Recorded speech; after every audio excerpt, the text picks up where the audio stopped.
we start our class today. Our focus is pandemic, Christian faith, and Bible. The focus will be on LGBTQ and persons with disability. Before we start, I want to introduce not 2 books, 4 books we have already published. This is one book, COVID-19 and Vulnerable Communities, Christian Responses. And then we have just published one book, Economic and Climate Justice Towards a Sustainable Livelihood. This is a very exciting book. I found it. And then we have just released another one that is Pastoral Care and Counseling in Times of Pandemic. And then we have another one which by me, Transformative Action for Common Future. How do we transform our community? So these are the 4 books available, and then if you are interested, kindly contact me. We will give you with a very reasonable price. Tonight, our moderator is Amongla Jamir. Last night she has spoken, she has taken the class, Associate Professor of Old Testament, Serampore College. Tonight, she will moderate the sessions. Now, may I invite Amongla to take over the time. Old Testament, Serampore College. Welcome back to another class, another session. I hope we have here now only 69 of us, but I hope it has increased to 70, 71 as we start our class. I hope other friends also will join us. Before we begin the class, I will offer a word of prayer, and then I will introduce our resource persons for this evening, and time will be given to them. Shall we look to God in prayer? Almighty God, the creator of all, we want to thank you and praise you for giving us another opportunity to come together and have this class to learn from one another, from the different experiences that we have in our daily lives. Especially at this time, I want to pray for our 2 resource persons. Whatever they have prepared, Lord, I pray that you will be with them, and as they share it to us, teach us, Lord, be with them, use them, and may their teachings, whatever explanations, discussions that they give to us this evening will be meaningful, and we will be able to learn something and gain many new insights from this class. Committing our lives and also the rest of the time unto your mighty hand. In Jesus' most precious name I pray. Amen. Tonight, in continuation with what we have started last night, our topic for tonight is pandemic, Christian faith and the Bible, disability and LGBTQI. That is our topic for this evening. And we have 2 very good teachers, scholars with us who will be sharing to us basing on this topic. We have Dr. Teka Walling, professor in the Department of Old Testament. I have not met him, but I have heard a lot about him, and also I have read some of his writings. Before he joined Discipleship Bible College, he was teaching in Leonard Theological College in Jabalpur. And after teaching for a few years there, he has joined Discipleship Bible College, Dimapur as an Old Testament professor. And we are very happy to have you this evening to speak to us. Our second resource person is Dr. Alem Sangtam. He is also associate professor in the Department of Missiology. He is teaching at Discipleship Bible College, Dimapur. So I don't know much about him. So I hope when you present your paper, and when you start the class lecture, I hope you will also give us a little more introduction about yourself. So we have two resource persons here. We will have the time now. Time will be given to both of them, and we will have discussion after the lectures are over. And if you have any questions, you can put it in the chat box, and that will be taken up after the lectures are given. So over to Dr. Teka Walling, professor in the Department of Old Testament, to speak to us. Thank you, Amongla, for the time. And it's my pleasure to be a part of this NECU Leadership Empowerment Program. Thanks to Dr. Wati and the NECU team. And then welcome everyone, and special welcome to our teachers and then the leaders here.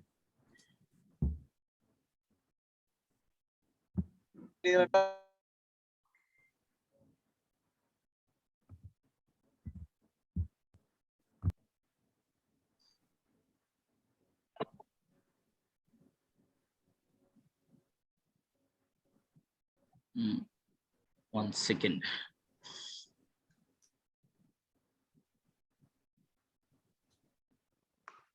No.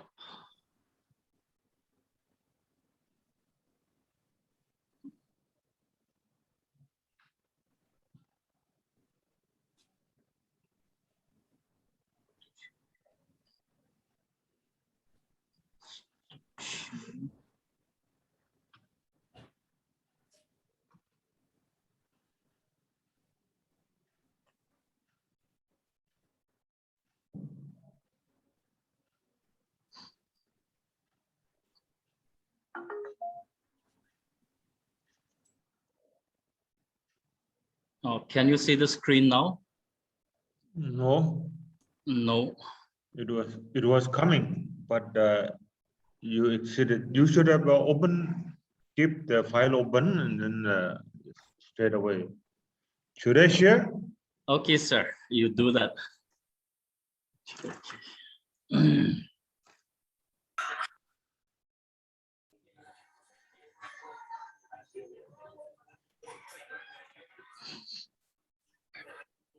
Okay. Okay, thank you, sir. Well, this evening, the topic that has been given to me is on pandemic Christian faith in Bible, LGBTIQ. So that on this topic, I will be discussing. Now, to discuss about this LGBTIQ, we need to go to the root from where it began. Now, to begin with the root, we have to go to human sexuality. Now, human beings are sexual beings. Sexuality is a gift from God. However, with the rise of the diverse sexual preference these days, it's no longer just male and female, but inclusion of the third gender and the so-called LGBTIQ. Now, issues have come up, and then debates are going on. Awareness are coming among the churches and even among the theological fraternities of how ministerially and theologically how we should engage in relation with this gender and LGBTIQ issue. To understand this, let's go first to the root by trying to understand this, the LGBTIQ. LGBTIQ are the people who are termed as homosexual, meaning same-sex attraction. It is a philosophical combination of the two Greek words, homo, which means same, in Latin word, which is an adjective, sexualis means sex. LGBTQ has become a common term for with the intention to be inclusive of all the individuals and communities who identify themselves as lesbian, gay, bisexual, transgender, or questioning, or so-called queer. The term is coined in the 19th century among the medical practitioners. However, the concept of this so-called the homosexuality existed since the early medieval period. Now, when we look into the history indicates about same-sex marriage and relationship that prevailed during the Greek city-states. And during the medieval period, we have historical reports of a person who married 2 men in succession. And when you look into that history, it records, says that it was with an appropriate legal marriage accepted. And what does this LGBTIQ means? They are of different terms. L means lesbian, a woman who is emotionally, romantically, or sexually attracted to other women. Gay is a man who is emotionally, romantically, sexually, or mentally attracted to men. If we go further, bisexual, a man and woman who is emotionally, romantically, and sexually attracted to both genders. Transgenders. Transgender is a person who identifies with a gender that differs from the person's assigned sex at birth. Maybe born as a male or a female, but as they grew up with the social or biological orientation, they turned out to be the opposite sex, which are called the transgender. Intersex. Intersex refers to person who have physical characteristic, genital or chromosomal of both male and female sexes. So for this intersex, they have both the male and female genitals or as such. Queer. Queer is an umbrella term for persons who are non-gender confirming or non-heteronormative. The queer are people who think their sexual orientation or gender identify as outside the social norm, that is neither male nor female. In other words, queer stands for questioning. Queer is also known as questioning, meaning people who are figuring out their sexual orientation or gender identity. Further, if we go further, let's look into gender in Bible. What is the biblical teaching about this gender? I will not go in detail explaining about the place of LGBTQIQ in the Bible, but I will look into the origin history. Now, when you look from the biblical perspective, biblically, human sexuality is designated as male or female. However, the challenge we face is the inclusion of the third gender, the LGBTIQ. Thus, recognizing LGBTIQ become a threat gender norm. In response to this, when you look into the Bible, these are the findings that I have found that the scholars have stated from the commentaries in books and mostly in the commentaries. Here it says, first it says, the word Adam is usually mistranslated as man or the proper name Adam. Many commentators profess Adam means humanity or humankind. In this here, Bertrand G. Wenham, he states, human being was first created as bisexual and the sexes was separated afterward. In this, here Wenham's standpoint is that human beings were not created as male or female, but it was bisexual. But later on, the need arose and there the sexes of male and female came. Like in the next page, we will understand that. Phyllis Treble also, in support to that, says, Adam is not identified sexually, neither a particular person. Here in this, what he says is that for Treble, Adam means a created earthly creature. So it is just an earthly creature. Adam means an earthly creature. And then that we can justify by saying that the article ha, the, is preceded with the command noun Adam. And that qualifies to say that Adam, the name Adam means not the man, but it is a humanly, earthly creature. Adam is not identified sexually, neither as a particular person. The masculine gender is just a grammatical gender and does not identify the creator sexuality. So for triple, what she says is that it does not talk about the creator's gender, but it talks about the grammatical gender. And when it comes to grammar, it relates with the masculine, and that's why Adam is been translated as man. When you look into the Genesis 1 account, there in the Genesis 1 account, it says that God created human being Adam, in the image and likeness of God. In this here, Klaus Westermann states, image is the capacity to relate to God.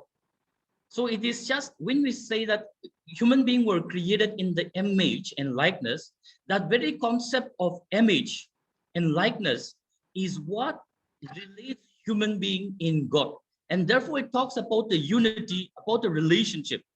Therefore, here his standpoint is, despite of all the diversities in sexuality, every human being, irrespective of any pairs, is created in the image of God.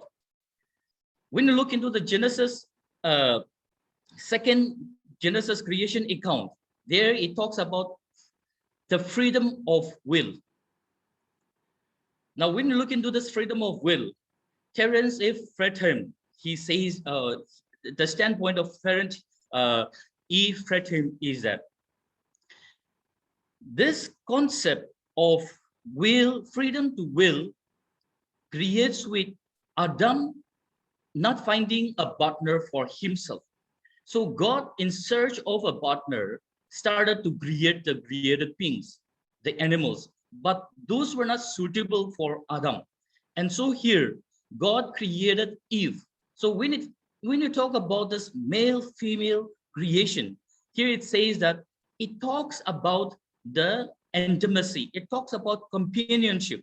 So here for Fredholm, what he says is that Genesis chapter 2, verses 24 to 25, here describe the bond involves more than procreation. It is not just about male and female in about the procreation, but it includes the relationship, the companionship in the intimacy of the creation. Now, when you look into Genesis chapter 1:28, there it says, God commanded human being to be fruitful and multiply. In this, Ruth and Reed, he commanded here in this, it says, human sexuality is limited to male and female gender only, because the concept be fruitful and multiply. Since human beings were created to be created being who should be fruitful and multiply. Within that very concept here, Annie Ray's standpoint is that because of this reason, in the Bible, only the male and female gender has been attributed. If not, besides this, there are other genders. That was her standpoint in this. However, some are born with LGBTIQ who are called eunuchs even in the Bible. So when you look into the Bible, we can find the eunuch, the eunuchs there. The Hebrew term for eunuch is saris, literally mean to castrate, or at times the very term saris is used as court official when we refer to 1 Chronicles chapter 28, verse 1 and the following. And so when you look into there, it defines that saris, eunuch, was not only those transgender, but you also played the role of court official. Of course, debate and issues also are on that. Now let's go further. When we go further, there, let's look into the demography of this LGBTQ. Out of the 159 countries, 29 countries have legalized the same-sex marriage.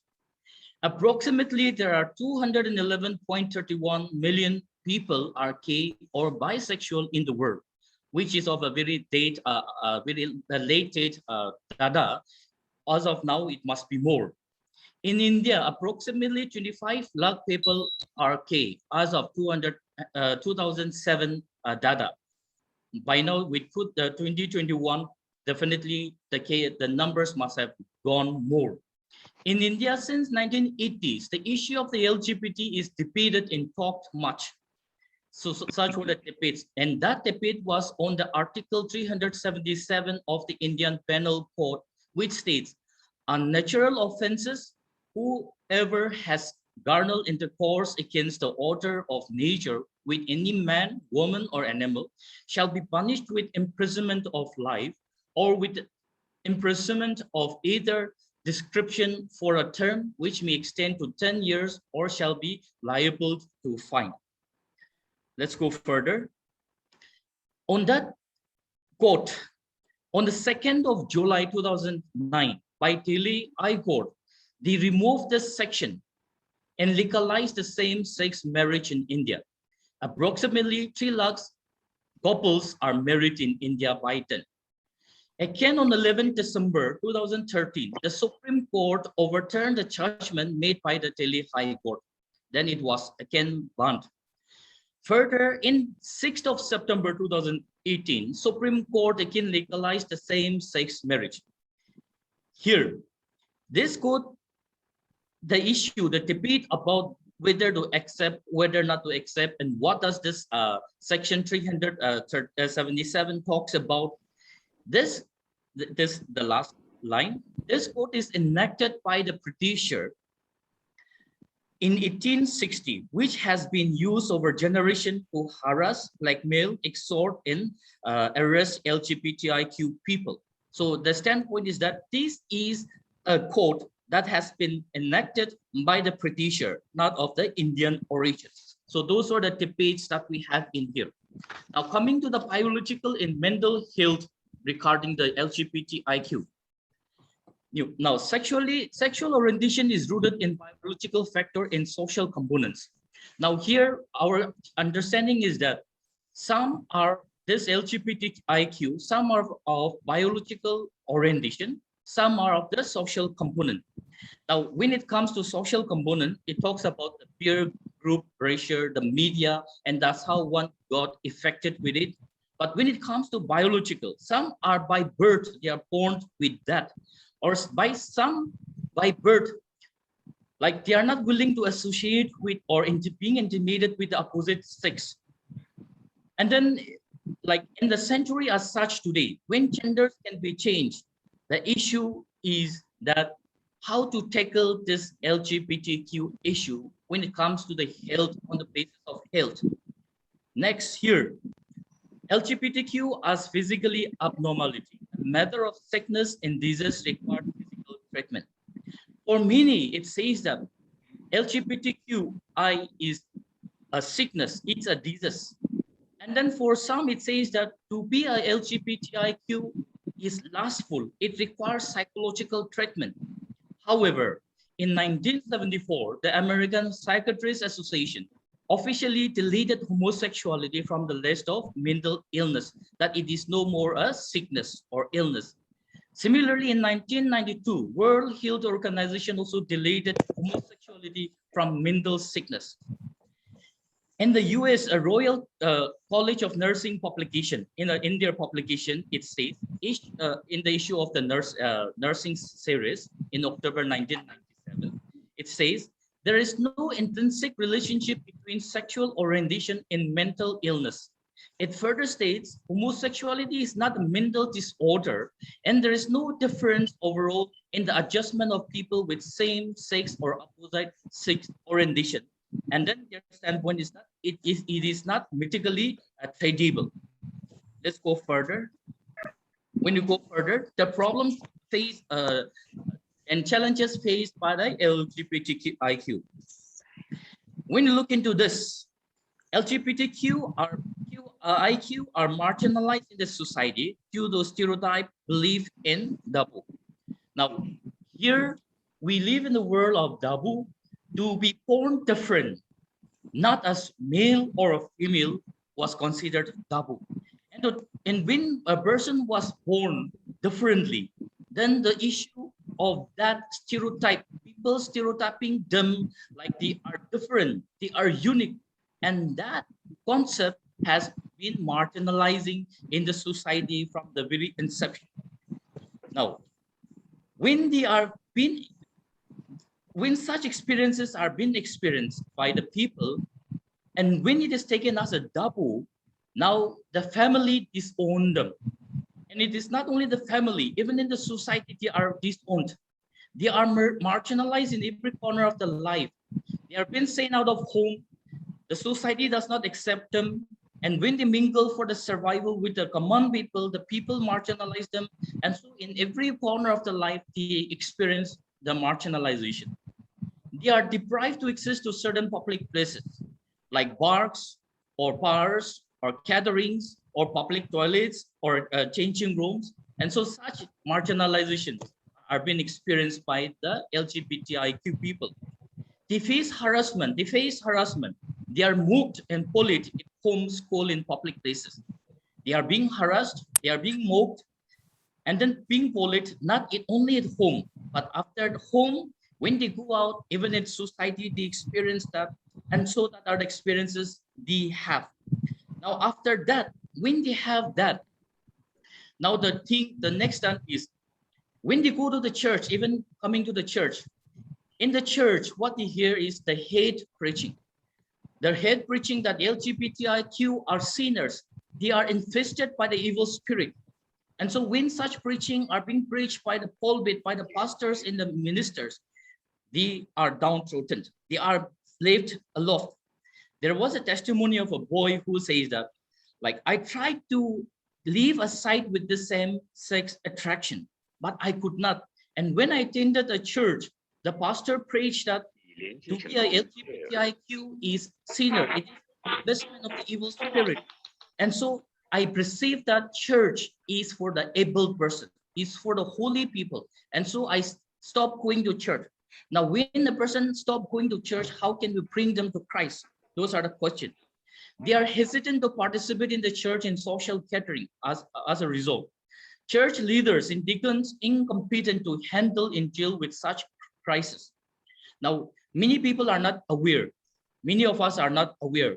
Even the churches, the leaders, the deacons, they're also not aware about this issue. And then we are not competent to deal with this. So these are the problems that they are facing. Being marginalized at home in society in the pandemic, such as ours today with COVID pandemic, they have nowhere to go. Problem for survival is a major issue now. In such a context, Christian Paul here says, hospitality is not optional for Christian, nor it is limited to those who are specially gifted for it. It is instead a necessity practiced in the community of faith. So here what his standpoint is that as a church, as a faith community, we should include them, we should invite them into the community. Let's go further. Okay. Besides that, in this pandemic, we can see how these people are being experiencing the marginalization, the suffering that they are facing during this pandemic. They are unemployed. LGBTIQ business like bars, like parlors are being shut down. Now, that this was the source of income for them, being excommunicated from the family, from the society, they have their own business that they run among themselves, which serves as a source for their survival, for their income. But with the pandemic, they have all these things have been locked down and they cannot come to, that's the struggle that they are facing. Next, health issue, survival. Now, being like they have no place to go, their jobs are being like held up. And so the place for the survival for them is to get engaged in the industries or as healthcare workers or as in the restaurants or food service. Now, where they get more exposure to the health issue and to the virus, that where they can be detected with this, infected with this virus. So these are the problem that they are facing. Next, sir. They are claimed as the carrier of COVID virus. Now, since they don't have the place, they are being banned. So for the survival, they have to go find food, find for the food and for the survival, during which the people claim them as the carrier of the COVID virus. Next, this will be more clearly indicated in the next. Now, the experienced domestic violence in this here, in Iran, among the LGBTIQ community that was interviewed, in that it says that 50% of this community says that they are being harassed in the domestic level. Discrimination in the social housing and shelter, because of which pandemic they live with those people, and when they live with the other people with like non-LGBTQ, they are being harassed, they are discriminated in that, and so they have shared about the problem in living with the common people also. Next, sir. Vandalization and criminalization. Here, when you look into this, in Okanda again, a house where the LGBTIQ were housed, it was vandalized, and then they were abused physically and verbally. And in this incident here, 23% were arrested and they were imprisoned, and few were beaten up. And so that these are the experiences in this pandemic they are experiencing. Further, next, sir. For them, what it says is that media does not reach out to their needs and concern. For them, what they say is that media is not reaching out to them. Media is not taking the Dali of the LGBTIQ community in the Dalis. And now they are deprived of their criminations or when they are dead. And then they don't have place to be cremated or to dispose their body. Such are the cases that they have in media does not reach out, and so people does not understand the need of the of this LGBTIQ community in such pandemic. In Delhi's state court, the LGBT community has put a petition requesting the rehabilitation assistance for them, for the LGBTIQ community. But it was rejected, it was set aside, and it was never tackled.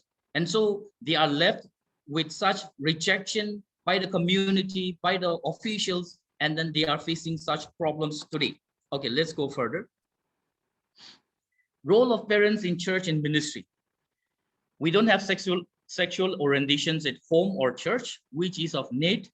As a taboo, we don't give any sexual orientation at home to our children, which is required. And then at the church also, we never talk about it, which is required. So as church leaders and as a leader at home, we need to talk and give orientation to the children and youngsters in the family or to the congregation.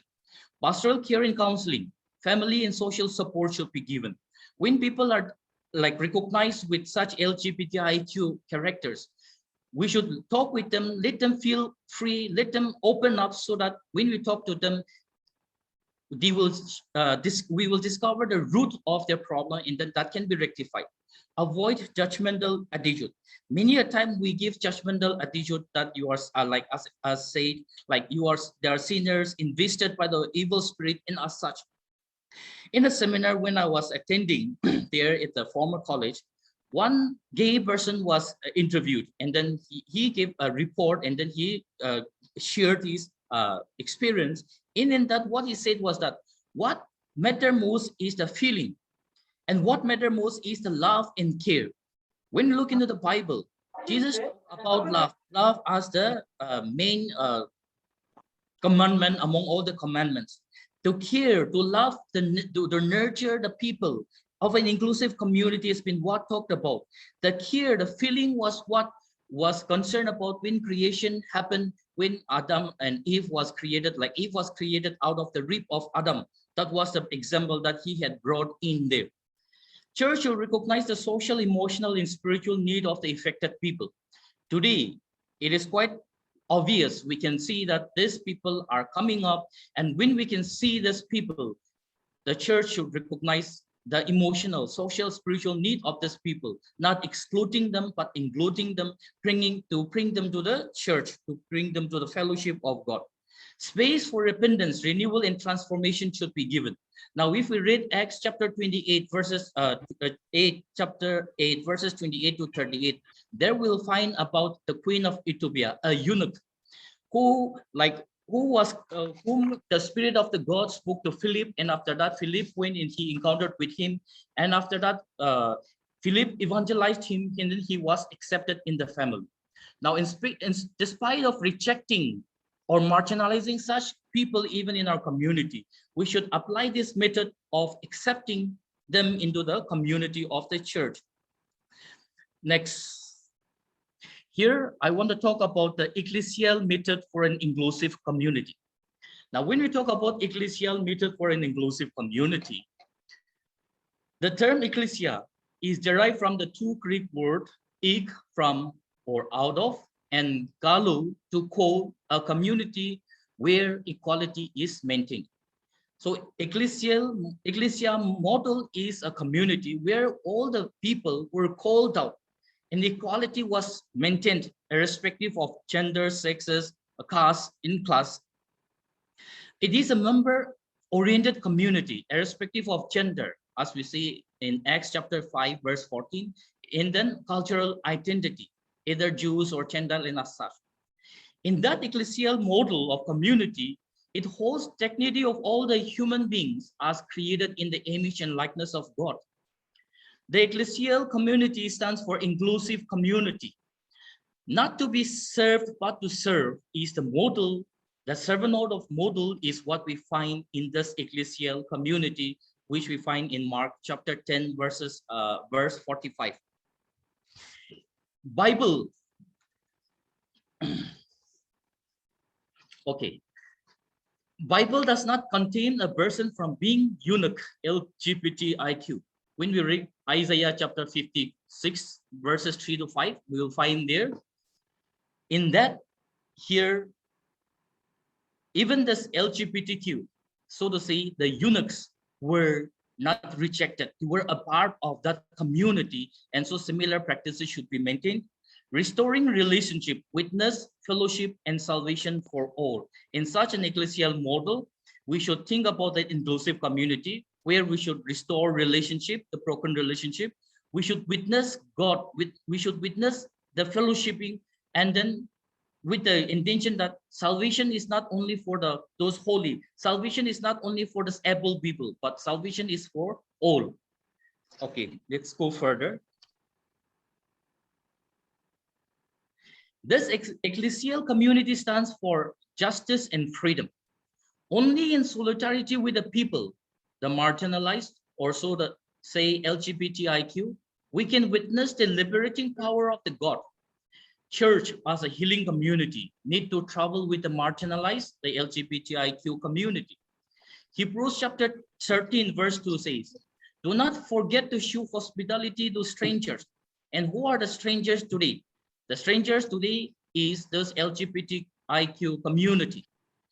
Parable of the banquet, which is recorded in Matthew chapter 22, 1 to 14, and then even in Luke chapter 14, verse 15 to 24, it talks about the people of age in the society. Jesus inviting for the people for the banquet, but no one returned. And at the end, he called for those people at the age and those who have come and they were part of that banquet. So similarly, we should open up for those people at the age. My concluding remark here, I want to refer to conclude Dietrich Bonhoeffer, who says that the church is the church when it exists for others, not dominating, but helping and sharing. Even as we are training ourselves to be future leaders, let us remember and keep this in mind that our church should be for others, to help others, to support others, to encourage others, to transform others, but not dominating, not marginalizing, but it should be a church of helping and sharing. Thank you so much.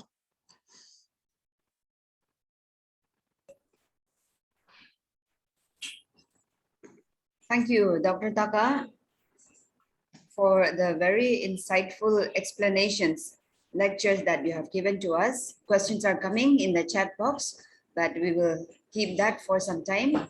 Now I give the time to our second resource person, our second teacher, Dr. Alem Sangtam, Associate Professor in the Department of Missiology. He will also speak to us on the topic, Pandemic, Christian Faith and Bible from the disability perspective. So over to you, sir.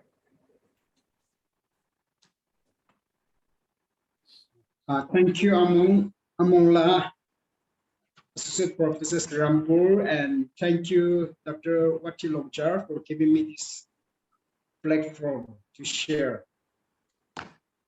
Good evening and good afternoon to everyone, all the leaders around the world. I consider it's my great privilege to share. Well, I was asked to introduce myself in a very brief.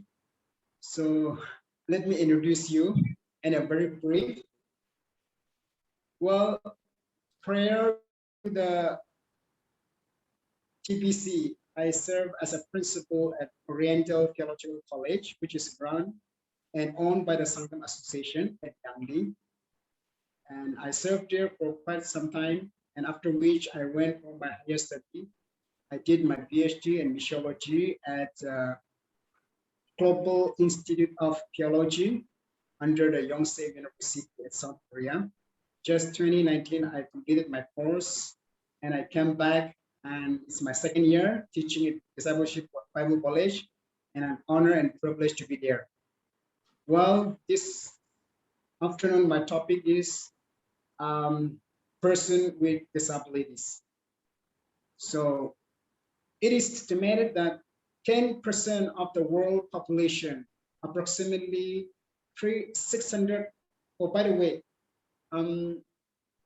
Dr. Wati Lungcha, would you please share the screen?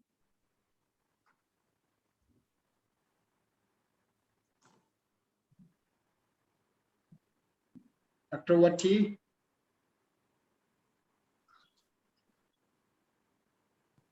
Can you see? Oh, yes, thank you, sir. Okay, it is estimated that 10% of the world population, approximately 650 million people, live with disability, out of which 8% of them live in developing countries.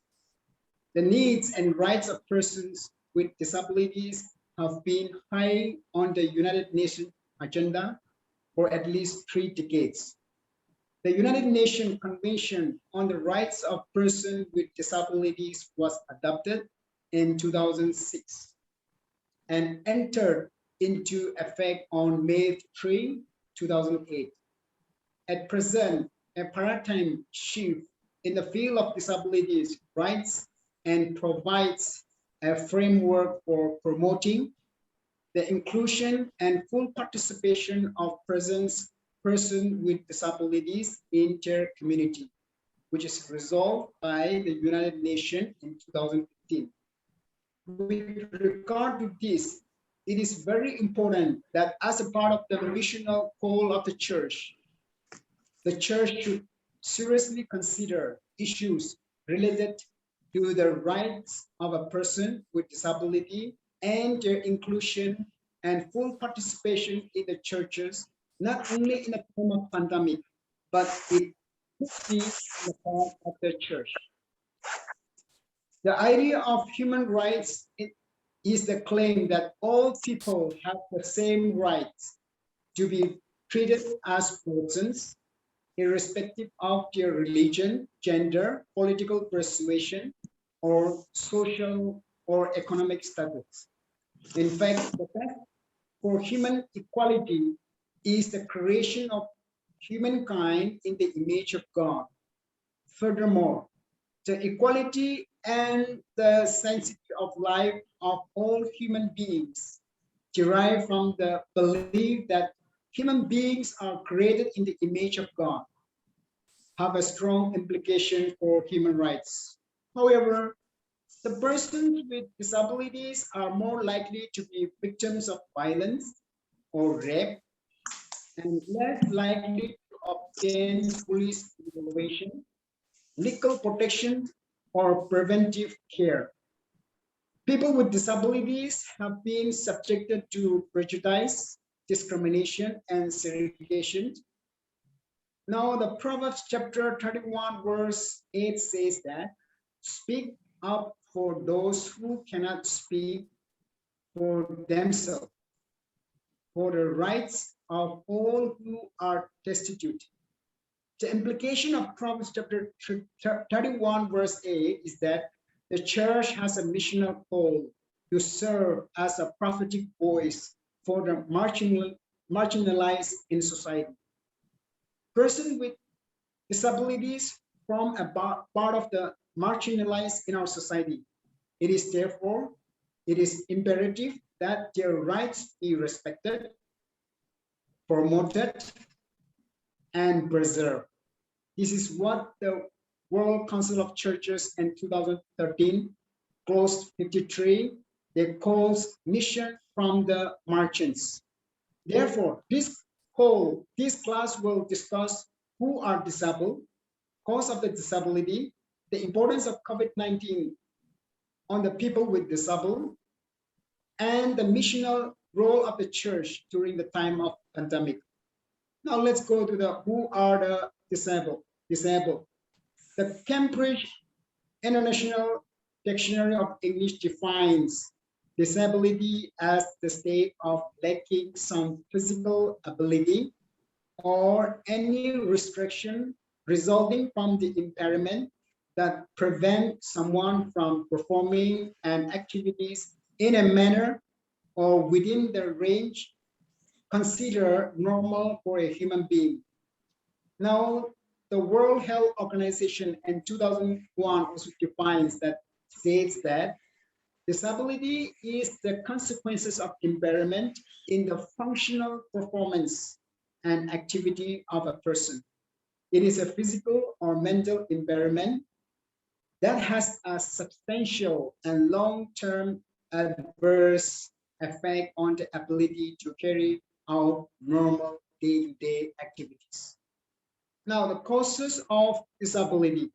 The first one is birth defects, such as Down syndrome or spina bifida, to name a few. This physical impairment occurs during the development of the baby in the mother's womb.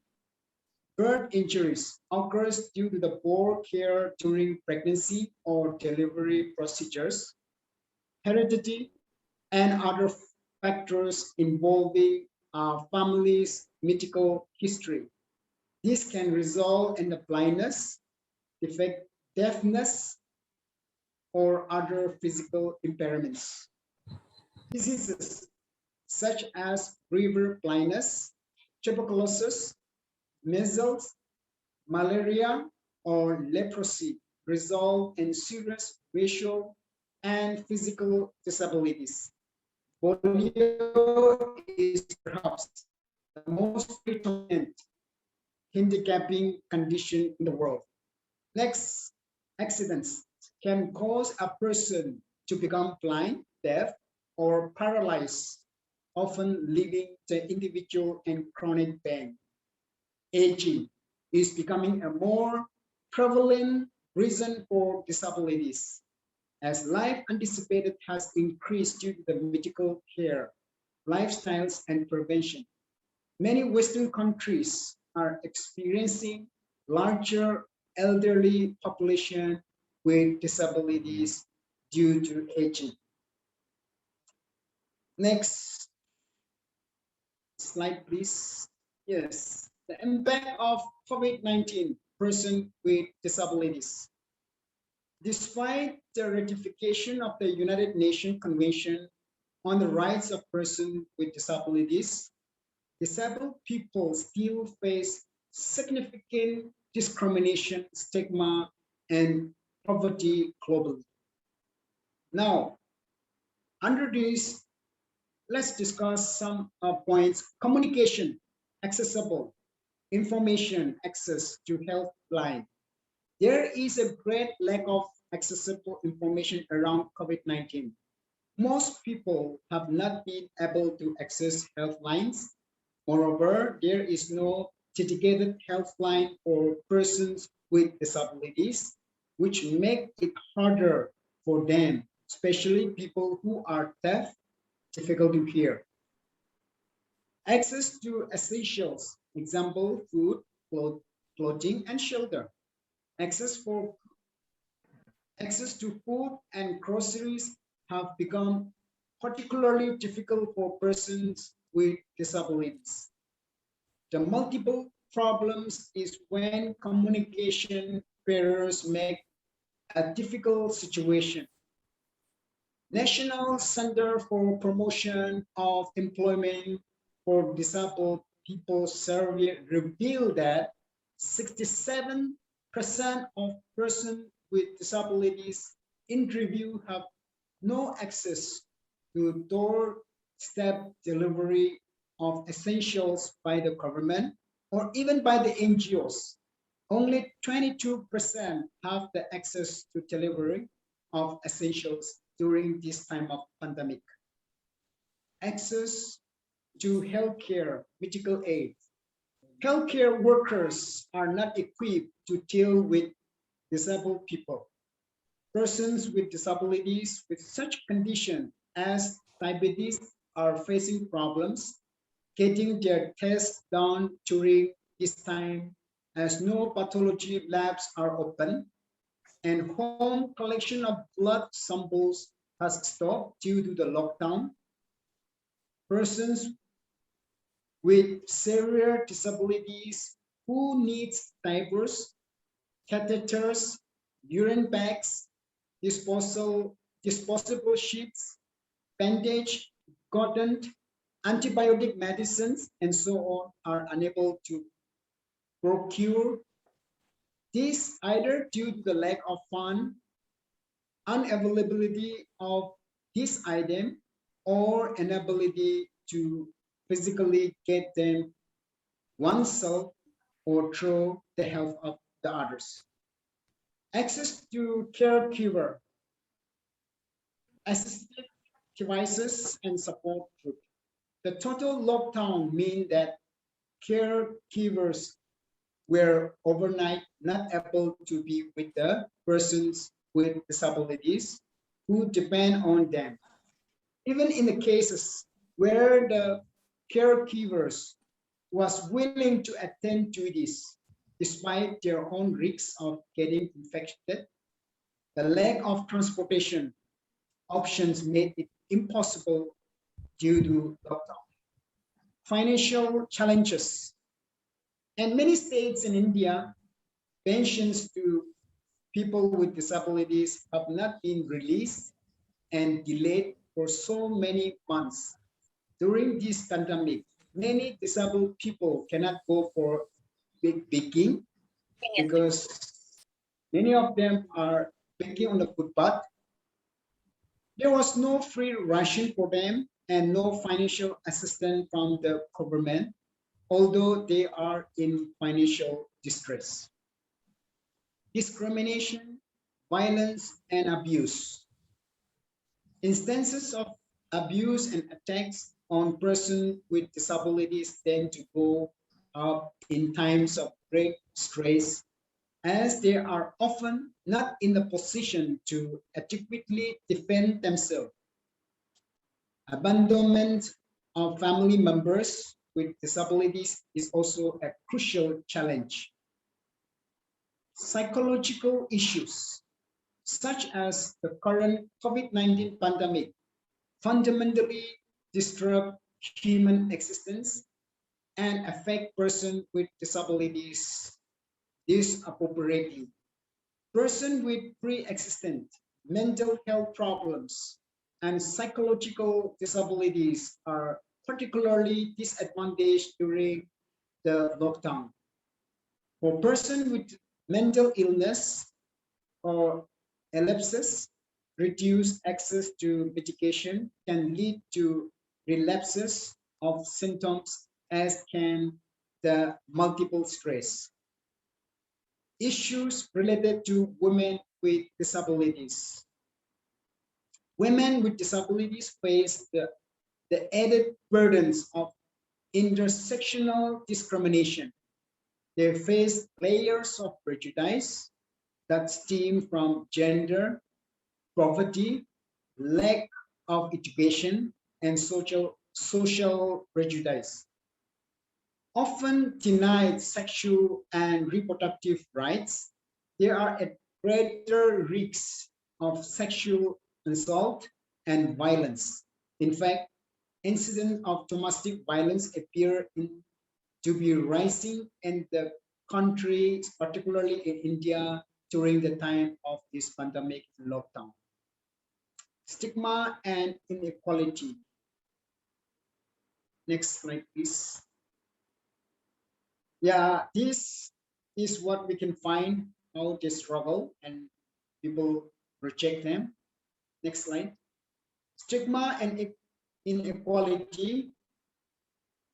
Disabled people have had to deal with health discrimination for decades, but there is significant evidence that has increased during the pandemic. Well, some may be more vulnerable to the virus due to existing health conditions. Social factors also contribute to putting disabled people at greater risk of contracting COVID-19. Many disabled people have struggled and faced the hardship to get access to personal protective equipment and health information.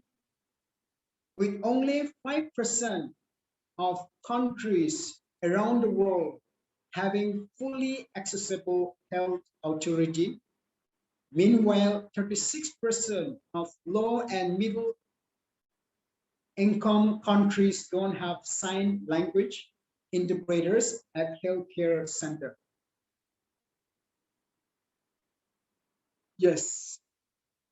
Now, the issues they face range from inaccessible COVID-19 treatment center to dredge protocols which assume disabled lives are less vulnerable.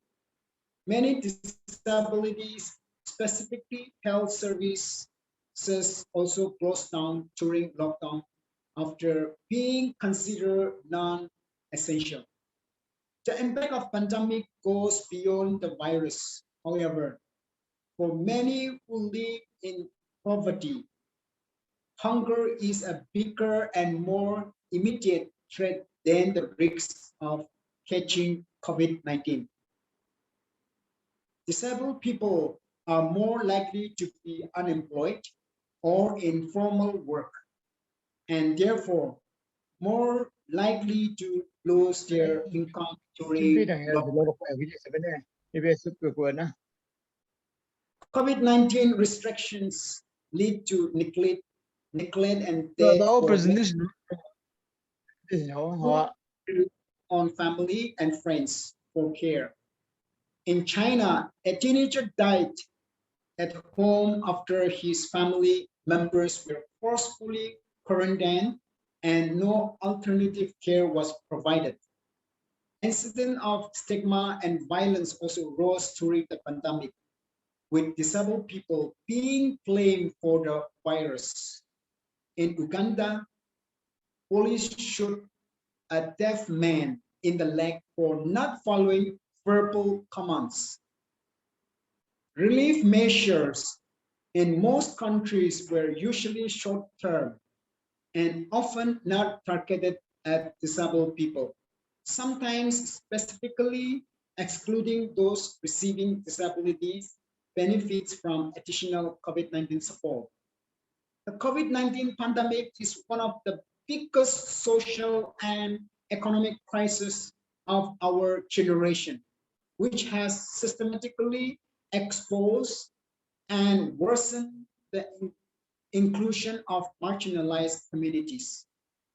The unprecedented public health emergency and the subsequent lockdown and recovery measure have excessively impacted people with disabilities, who are one of the groups most vulnerable to neglect and exclusion in times of unrest and crisis.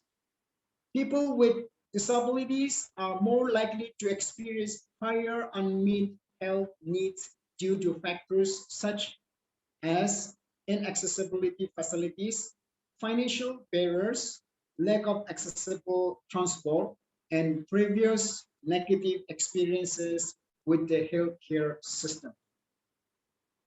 Let's go to the role and mission of the church. Jesus' view on persons with disability.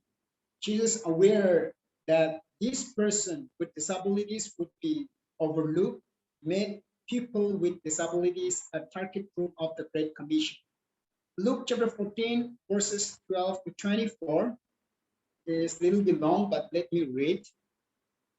Then Jesus said to his hosts, when you give a luncheon or dinner, do not invite your friends, your brothers or sisters, your relatives, or your rich neighbors. If you do, they may invite you back, and so you will be repaid. Verse 13. But when you give a banquet, invite the poor, the crippled, the lame, the blind, and you will be blessed. Although they cannot repay you, you will be repaid at the resurrection of the righteous.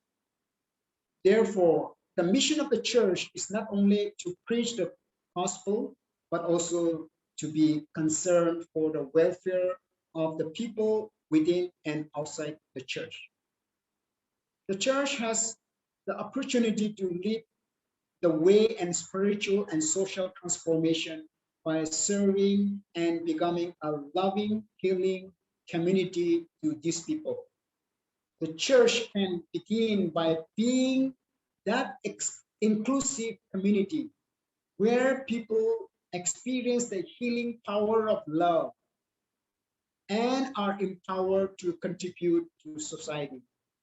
The church is called to disciple people from diverse backgrounds and physical appearance. As part of the discipleship agenda, persons with disabilities should be encouraged to actively participate in the activities of the church. Their gifts and talents should be recognized and accepted and used in the church. According to the Lausanne Committee for World Evangelization 2005, resolved that the church must remove physical, emotional, and spiritual barriers in order to bring in persons with disabilities and charge them through discipleship and training to use their spiritual gifts and God-given talents in building the body of Christ. As a part of the proclamation mandate of the church must continue to echo our prophetic role and be the voice of the voiceless. The churches are required to raise awareness throughout society to promote respect for the rights and dignity of persons with disabilities, to combat stereotypes, prejudices, and harmful practices related to persons with disabilities. The church also has the responsibility and the missional call to educate the people and the faith community to love and accept persons with disabilities, such as time as this pandemic, as God loves the church. This approach would minimize marginalization and discrimination against persons with disabilities. The faith community should be informed that the church is the best place for persons with disabilities to experience the sincere love of God and to feel accepted. The response of the church should not leave anyone behind. Christians, as followers of Christ, are called upon to love one another as Christ loved us. We are called to share the right information about the virus with persons with disabilities, as well as reach out to everyone in our communities and offer a gift of friendship during this period of the pandemic. Churches are called to work with those providing medical services to ensure accessibility of health services, important points, and inclusion of persons with disabilities and distribution of medical equipment as they might be especially at risk due to medical condition. Persons with disabilities should be among those prioritized for COVID-19 vaccines, not just where there is a higher risk of infection, but because of the perils they face and accessing essential support and services. This presentation made a case for persons with disabilities in the time of pandemic COVID-19 and the missional role of the church. It talks about, since human beings are made in the image of God, this makes it important that every person be treated equally with respect and dignity. This implies that persons with disabilities are made in the image of God and therefore deserve all the rights and freedom enjoyed by persons without disabilities.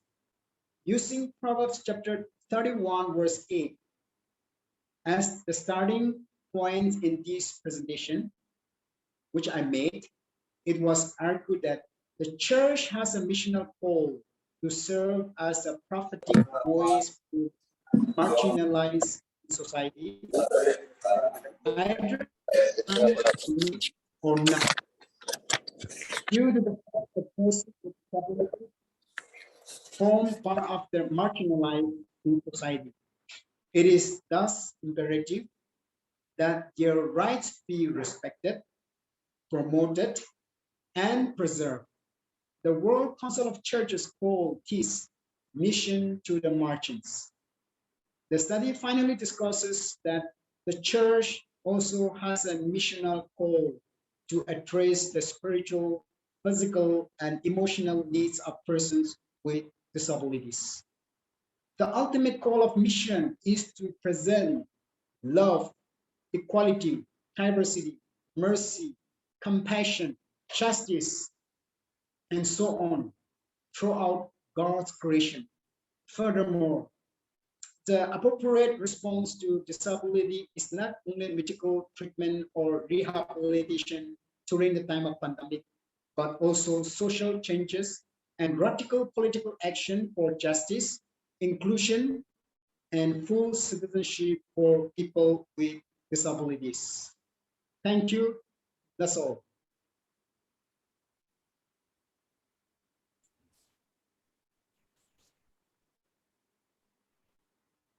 Thank you, Dr. Alem Sangtam, for giving us a very insightful explanation and also lessons to learn and to care, how to care about for people who are living with disabilities.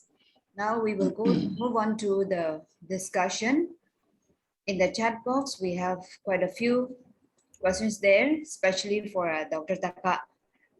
So we will take up that one. And in the meantime, I hope others also will have questions or comments, anything even for Dr. Alem Sangtam also. So let us take those questions. I think there are around 7 or 8 questions in the chat box. Yeah, from Mr. Khao Lang, from biblical perspective, how we understand or accept LGBTIQ. And then maybe these 2 questions can be clustered together. Also, the second one, shall we practice LGBTIQ in our community? If yes, it is it Bible allow us? If no, why? Yeah. Okay. Thank you, Kwang and Byung, for the question that has raised. Now, to the question of Kwang, here, from biblical perspective, how do we understand or accept LGBTQ? Now, when you talk about this LGBTIQ, this is a term which is recently in the 19th century that was coined, but which we don't have in the Bible. The only related term that we have in the Bible is the eunuchs. Eunuchs are the saris, and then they are the transgenders.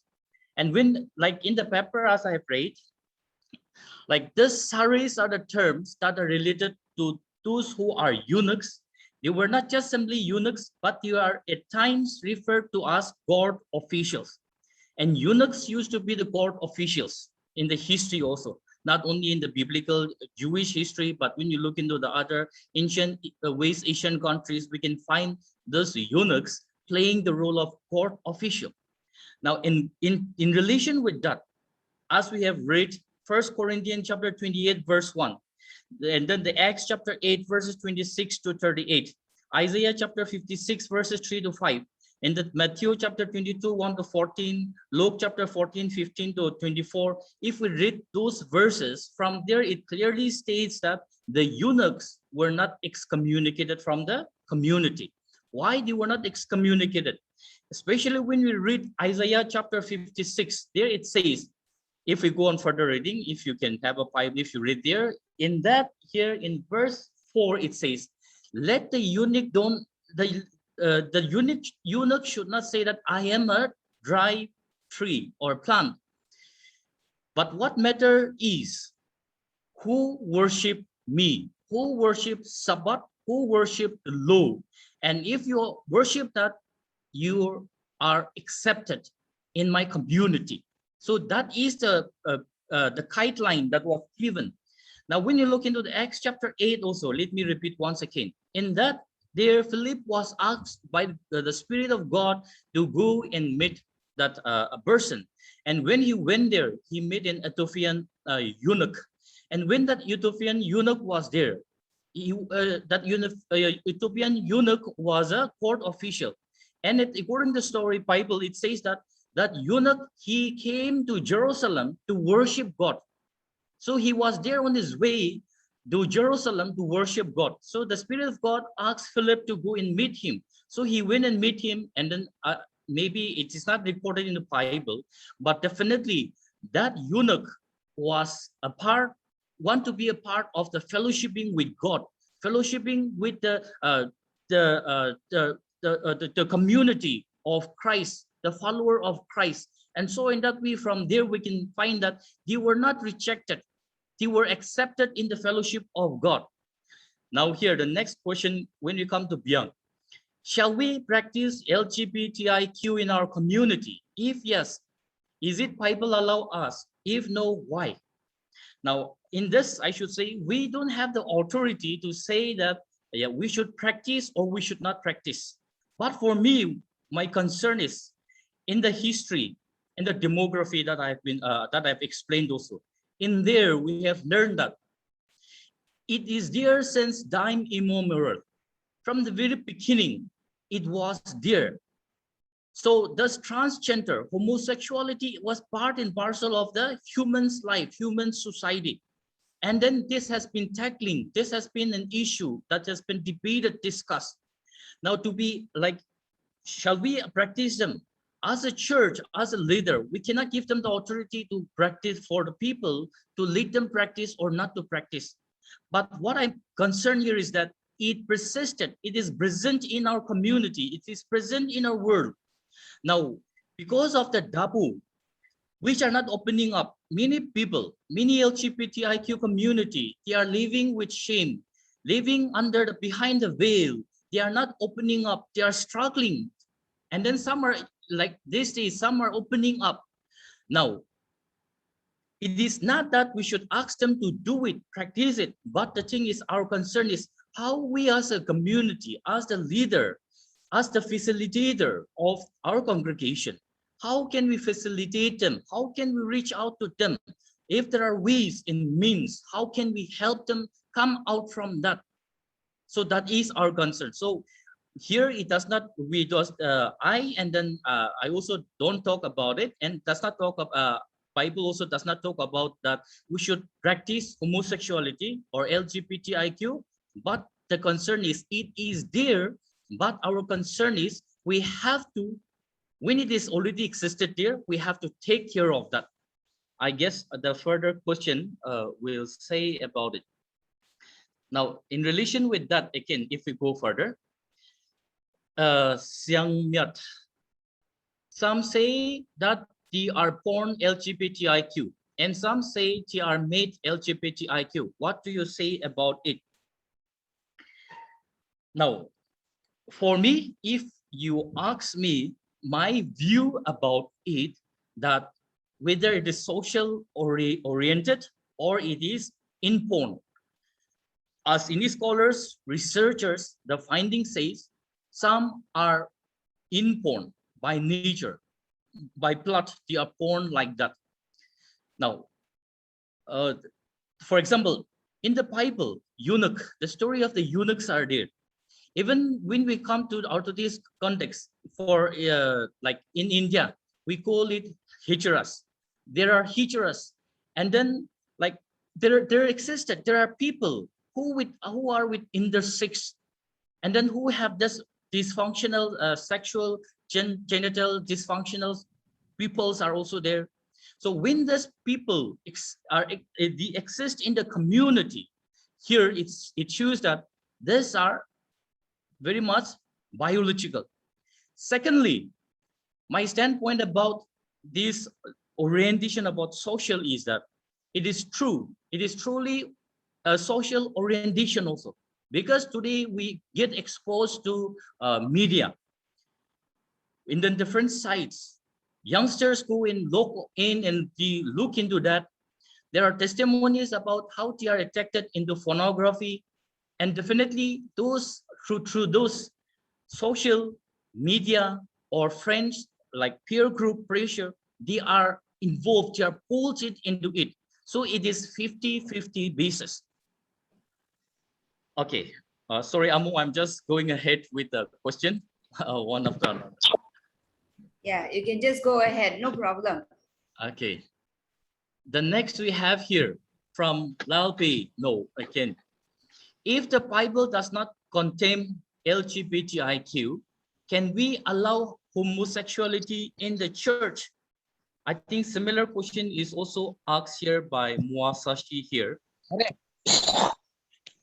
Let me take this three question together by Yes. like V2054, a person without a name. How can we accommodate LGBTIQ in our church when they have made out their own partners of the same sex? For example, if they have married with the same sex, and if they come to the church, how do we accommodate them? That's the question there. The third with Muasashi is, our society is so deeply rooted into heteronormative biopopular genders that it does not recognize any kind of differences in expression or way of life. It is opposite. Is it possible to teach or preach queer theology in our local churches? If yes, what will be the possible way? Here, do this. In Bible, of course, in the Bible, those eunuchs were not rejected; they were accepted in the community. But here, when Bible does not reject them, we are not making them to continue, or we are not allowing them to practice it. Today, our concern is LGBT community or people exist among us. And now we recognize them. Instead of marginalizing them, our concern is how do we reach out to them? How do we facilitate them? How do we enhance them? How do we transform them? Our concern is about transforming them to a better person and to be a part of the fellowship with God without rejecting them. So it is not about allowing them to practice, but it is about how we as facilitators, how do we facilitate them to transform them? Now, here, for example, if in the marriage, if those gays married couples come to the church, do we accept them? That is one thing. And now again, do we for Muasashi, do we preach queer theology or preach queer theology from the church, or what is the possible way? Now here, I want to bring the story from the book of John. When you look John chapter 8, in that John chapter 8, it is about the stoning of the woman who was adulterous woman. Now, that adulterous woman was caught with adultery, and according to the Jewish law, those people say that she was supposed to be stoned to death. Now, what did Jesus say? Those of you who have not committed sin, threw the first stone on her, and nobody stoned her. And God forgave her, right? Forgiveness is from God, not human, not from the human's law. And when we come to John chapter 9, also verses 1 to 10, specifically if we read it, but if we read John chapter 9, we will understand better. In this John here, we will find a blind man who was born blind. And the question was that, is it because of the sins of his parents, or is it because of his sin that he was born blind? But Jesus said, the sins of his parents, nor the sins of himself, but to glorify God, to testify who God is. Now, in this context, what I want to say is that, just like those biblical references that I've given, those eunuchs have played a role in the history of the Bible, in the biblical history and the Bible. Now we have that put in the Old Testament and the New Testament. God did not reject them. Even Jesus Christ did not reject them. He were accepted in the fellowshipping of God. So who are we to reject them? Now, when they come, who are we to reject them? It is just like the story of the John 8, where Jesus said, if you don't have a stone, or if you have not committed any mistake, sin, throw the stone on her. If that is the same thing God or Jesus asks us today, if you have not committed any sin, if you are sinless, throw a stone or send this LGBT community out from the church. What will we do? For me, that I understand it in that way. Now, why was a blind man born blind? Jesus said, to glorify God, to prove that who Jesus is, the concept of Jesus' messianicship. Now, in this concept here, I feel that it is not about like encouraging people to be a part of that group of LGBTIQ, or we are not encouraging them to be a part of that, but when we can recognize them, when they exist within our community, our concern is how do we reach out to them? How do we enhance them? How do we educate them so that they transform and then they become better person? And if God has accepted, if Jesus Christ is accepted, who are we to reject them? That's my standpoint on it. Let's go further. Newang Pong. Here, thank you, Sevilla. Okay. You mentioned that the Bible doesn't condemn a person for being a eunuch or LGBTIQ, and that salvation is for all. So my question is, if salvation is for all, why do we need to teach people or create awareness among that this is wrong? In fact, we Nakas consider it as a double. Can't they be what they are, and we accept them in our society without any condemnation? Because it has nothing to do with salvation. What's your view on this? Thank you, Newang. Here in this, like, shall we accept or shall we condemn them? Or shall we just leave it as they are without condemning them? Now, in the slides that I have given, we have seen that the marginalization that these people, LGBTQ, have experienced. And I've also shared about the testimony of a boy who went to church, and then in the church, it was the pastor preached that to be a LGBTQI or to be a gay lesbian is sin, infested by the evil spirit.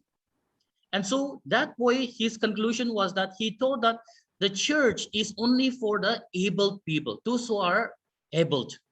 The church is only for those people who are holy. and now I am not holy. I'm a sinner. Now, who are we marginalizing? Are we not marginalizing them? It's a man who was Here you are saying here, what you're saying here is that we are not, let them stay as they are without marginalizing them. But here, when we look into the experience, the testimony, sexual intercourse with someone. marginalized. Now, salvation for all. We need to teach the people to create among One as disability. that what is wrong. Or how can we? Now here, for me, my concern is, how can we say that it is wrong or it is right? Here, my concern is in the biblical teaching, what it says is that it does not say that it is wrong or right, but they were accepted. Now, about the wrong or right, about this is the best example can be about the Genesis chapter 19 story and the Jude chapter 1 verse 7, which says that about Sodom and Gomorrah. Here, but if we read it clearly, the destruction of Sodom and Gomorrah, the destruction of Sodom and Gomorrah was not exactly related with homosexuality alone. But besides homosexuality, it says that they were being these people, they rejected authority. They ran after wealth. They love money. They love more and more money. They want to possess more and more. They want to live a comfortable life without work, easy money, easy life. That is what they want to live. They never help the poor, the needy. So whatever was stated in the Torah teaching, or whatever God said to love your neighbor, to love your stranger, they have not done it. And that was the reason why here the Sodom and Gomorrah, destruction of Sodom and Gomorrah also happened, not only with homosexuality. And there are other biblical verses that talks about it. And wherever it talks about it, if we read clearly, there it does not link only with homosexuality, but other related terms and then issues are also dealt with it. So from here, we can find out that it was not totally rejected. It was not totally wrong. When it was born in net, when it was born, when they are born with that, with deformity or with that, how can we as a human, how can we reject them? I want to repeat once again, when God has accepted them, when Jesus Christ had accepted them, who are we human to reject them? So for me, that is my standpoint. So here, if we go on further reading about it, from there we will get more idea. It's the same eunuch in LGBTQ. Okay, Lalbai. Yes, a eunuch are the transgender. During the biblical days, they were termed as transgender. But today, as in the definition in my slides that I've presented, LGBTQ is an umbrella term on which all this community comes in. So that's it. Okay, I think that's all from my side. Thank you. Yes, there are some other questions for Dr. Alem Sangtam. So you can, I hope you have seen in the chat box there. So if you can kindly answer to, explain to some of the questions that are put in the chat box.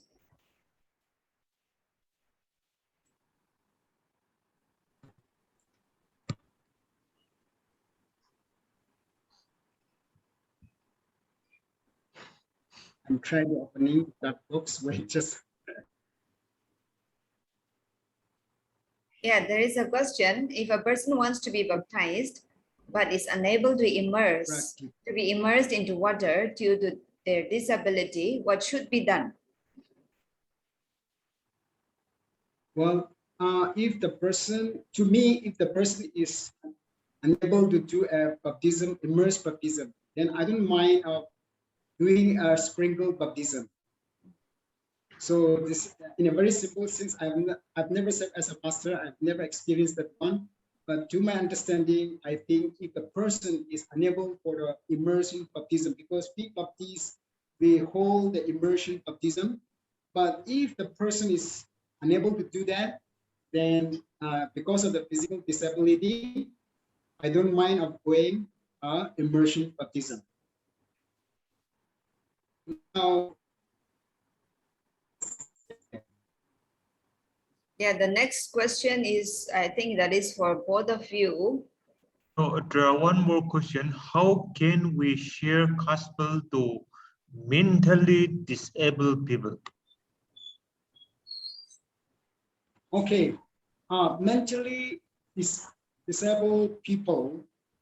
Well, I had an experience of sharing with the mentally disabled people. It's just in my neighbors, and one of two people are living near by my house. Well, they cannot talk and they cannot speak.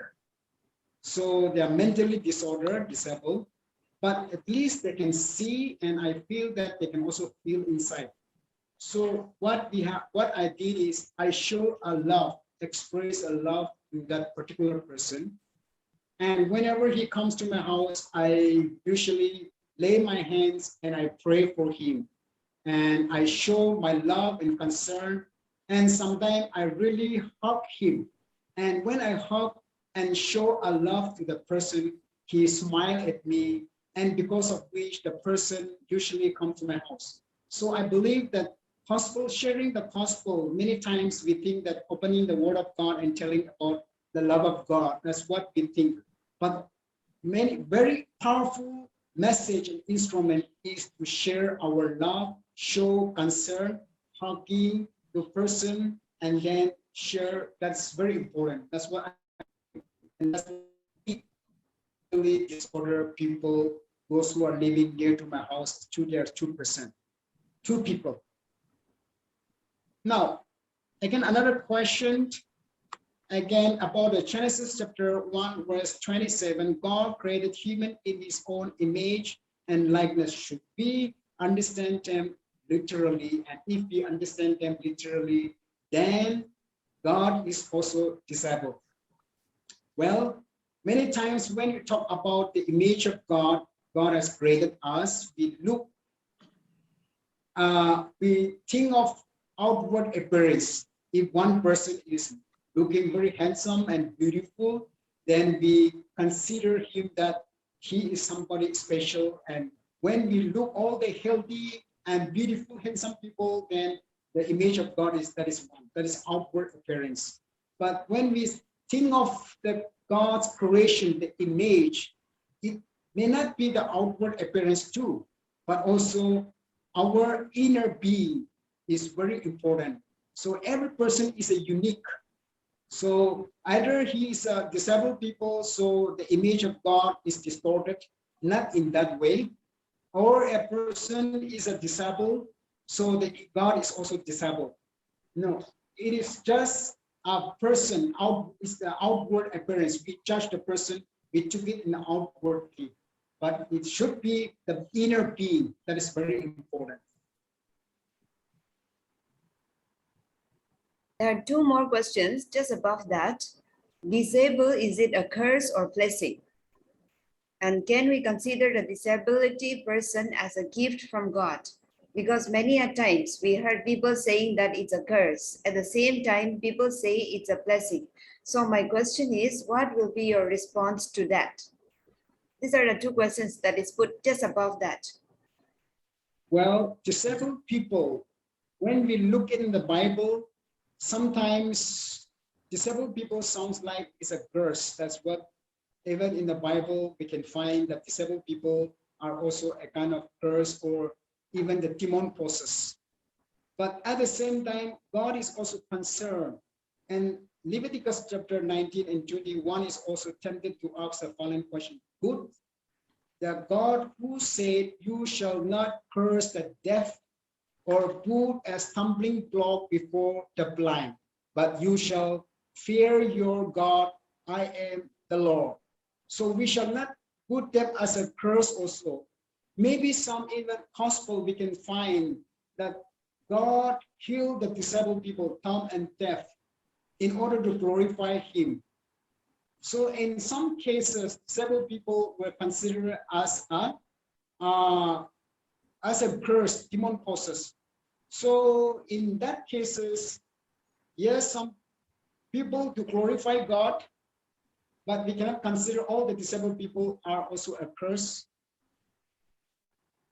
Yes. That's it, Yes. according to my understanding. Yeah. Okay. Thank you. From Lalpai, there is a question here. I think this is for Dr. Taka. Okay. Thank you, Among, and thank you, Lalpai. Here, this is an interesting question. It talks about castration and about sexuality. Now, for sure, Bible never talks about like intercourse or sexuality. The terms of such intercourse or sexuality are used differently in the Bible. Like when we read the Bible, like sitting on the lap of someone or lying on the lap of or someone, or certain terms are being used. But when it comes to this eunuchs in the Bible, it does not talk anything about their sexual life. And so definitely it cannot be detected whether they had sexual relationship. But for me, I feel that when they are castrated, how can they have sexual intercourses? So let's forget about such intercourses because that is totally impossible.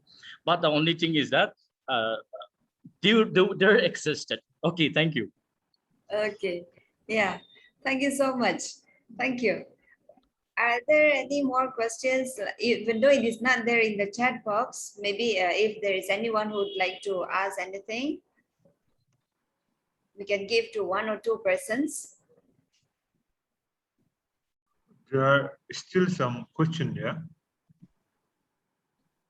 Question to Alam. When we use the phrase from Genesis 1:27, God created human in his own image and likeness. Should we understand them literally? I heard many teachers and preachers making use of this phrase to explain it literally in different situations. In the case of people with disability, now is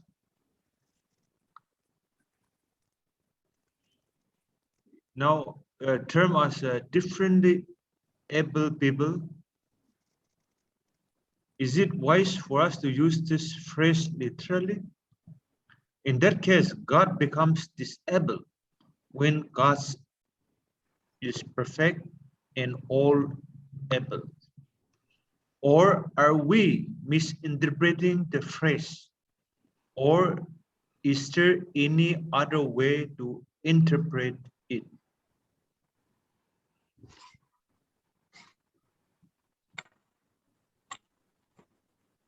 I think I've answered that question. I think this is already About answered, right? Already answered. Okay. Yes. Let me just add some more. The issue is now here talking about image of God. Image of God, this understanding has been discussed in history for a long time. First, people thought that only king is created in the image of God. That was the thinking. After that, people thought that only men is created in the image of God, not women. Only when they get married with the man, then they can attend, they can receive that image of God. Later on, people start talking. Well, you know, image of God means discernment, understanding, intellectual is the image of God. Then disabled people question, what about disabled? Are we excluded? You will read, you see, you know, I was surprised to read John Calvin. He said, disabled people are not created in the image of God. So even if you kill, no problem. because they are not created in the image of God. So now disabled people are questioning, are we not created in the image of God? That's why you will see disabled people saying, no, giftedness. People, God has given different gifts to people, all people. So that gift, how do we use that gift for the society? That is important in understanding the image of God. Now, LGBTIQ people are saying, what about the feeling? We have a feeling, you know. I have a feeling. I am born like a man, but my heart is a woman. What about this feeling? Also, doesn't reflect image of God? Now, environmentalists, ecologists are saying, no, the whole world reflects God's image. The whole God's creation reflects God's image. Why should we define from anthropocentric perspective? So you see, understanding of God, journey, image of God has been interpreted in different contexts. So I think you have to keep in mind how it has understood differently. And also you use the different term as differently able people. This term is no longer used. You will see in some places, but differently able. All people are differently able. You are also differently able. I am also differently able. Everybody, God has given a differently able to everybody. So the importance is person with disability. The important word is person. That means person has to be respected, love, care. The person has a dignity. That is what we need to recognize. So I'm just explaining that a little more. Thank you. Okay, thank you, sir. Is there anyone? Just one person. If there is any question, like I really want to ask this question, if there's anybody like that, just one person, to one person, I will give time.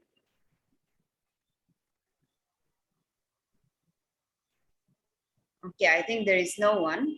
So thank you to Dr. Teka Walling and then to Dr. Alem Sangtam for giving us very insightful lessons today. I hope many of us must have learned so many things and which would lead us to go forward in serving the people and in serving the society at large. Before we wind up, if there is any announcements or anything to be said, I will give time to Dr. Watilongjar, and after that, I would like to request Dr. Teka Walling to offer a prayer and conclude the class. Yeah, sir, if you have any announcements to be made. Yeah, no, I don't have any specific announcement. The reading materials we will supply from the books that we have published. Even if you cannot catch all of the book, we will give you reading materials from time to time from this books. So don't worry. But if you want to catch all of a book, you are most welcome. We will make it sure that the book is available to you in a very reasonable price. And we will have class next month, and I hope to see you, all of you, that time. Thank you. Okay. Yeah, thank you. Now, may I request Dr. Teka Walling to offer a short prayer to wind up our class for tonight. Okay, let us all look to God and let me pray. Gracious God, our loving Lord, we want to thank you for this wonderful evening that you have given to us to come together and learn from one another in such manner. Even in the midst of pandemic and the virus that surrounds us, the challenges that we have, despite of all, you have kept us safe and then brought us here to learn in such manner. We want to thank for the platform as such, even though we are from different places, allowing us to come together as one and learn through this internet. Lord of wisdom, we are so much thankful to you for the wisdom and knowledge that you have imparted to us, and especially to our teachers, to our leaders who have been facilitating, educating, and training us from the past and even up to these days. We do pray for the young lives who are here learning, training themselves to be future leaders. We pray for them. We pray for the young lives that you'll bless them. And even as they learn, Lord, help them to put all these things into action and to make a world a better place. Thank you for the time that we have, the wonderful time that we have, the wisdom, the learning that we have. And with this, even as we disperse, it's our prayer that your blessing will continue with each and every one of us. For we offer this prayer with thanksgiving in Christ's name.